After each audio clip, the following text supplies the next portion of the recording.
Hey everyone, today I'm going to show you how to remove a Google account from your Android phone.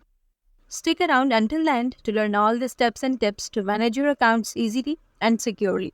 So let's get started. First thing you have to do is navigate to your phone settings.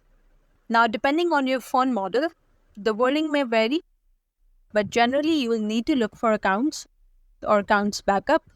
And if you do not see this option, look for users and accounts or passwords and accounts.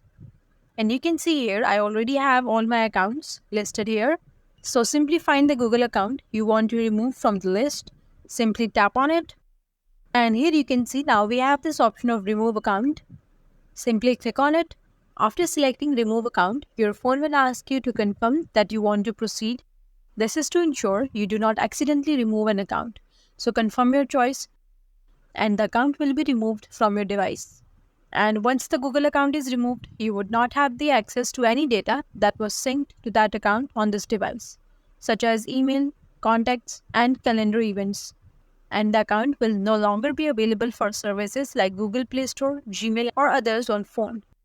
However, remember, this action does not delete the Google account itself. It only removes it from your device. And you can always re-add the account later if needed.